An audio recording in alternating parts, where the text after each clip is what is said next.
Scott Riley, the market update desk, April 26th. We made it to Friday.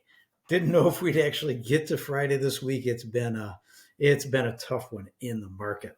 So today was the much anticipated Personal Consumption Expenditure Report, or PCE, which is a critical data point that the Fed looks at when determining fiscal policy, rate cuts, rate increases, pauses. So let's break this down here. It pretty much was what everybody expected, which was a good thing to get some calmness in the market. Headline PCE came in at 0.3% versus what, and that's what was expected. And year over year, we actually did tick up to 2.7% from 2.5%. Reason for that is a couple of revisions to the previous month. Core PCE came in right as expected, 0.3%, and we got a slight decrease year over year, 2.82% from 2.84%, so ever so slight. The housing component rose 0.431%. That brought us down slightly in housing expense year over year to 5.79% from 5.846. A little bit of traction there.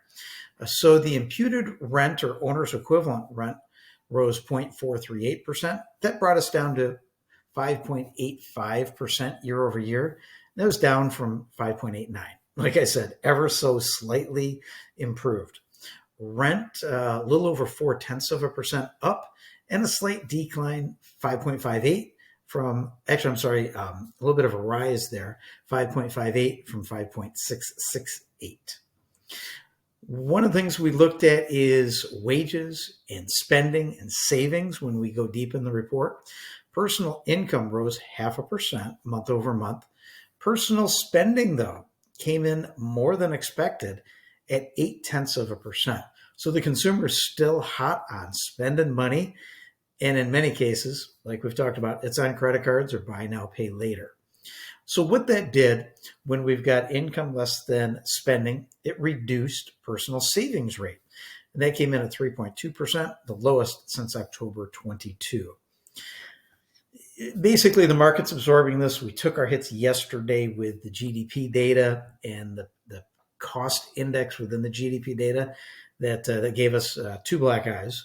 Today, we're actually up a little bit in the mortgage-backed security market and getting a little bit better on the 10-year Treasury. When we look at resistance levels for both of those, we actually bounced off the top level of resistance for the 10-year Treasury. Now we're in a very, very wide range of trading for both of those investment instruments. Next week is going to be a little bit of a head scratcher in nervousness. We get some Fed commentary and we get jobs numbers. And the jobs numbers have just been so unbelievable that the whole market just doesn't trust the numbers coming out. All the jobs are part-time. So, could we claw back some of our losses next week? It is possible. But I think there's more of a possibility that we get a little bit hotter than expected jobs report, which pushes us up a little bit higher in 10-year Treasury, down in mortgage-backed securities. So we're not out of the roller coaster yet by any means. Hold on tight. We'll crunch some numbers, get that to you. Senior analyst Mr. Gibson is hanging out over there. He had a long morning crunching numbers. Yesterday he had his acupuncturist and chiropractor come over, so he's loving life right now. Give us a call. Well, over the weekend, we're working all weekend. Get your numbers, getting you pre-approved, help get some offers accepted. We're anticipating a busy weekend. Look forward to hearing from you. 616-293-2189. Take care.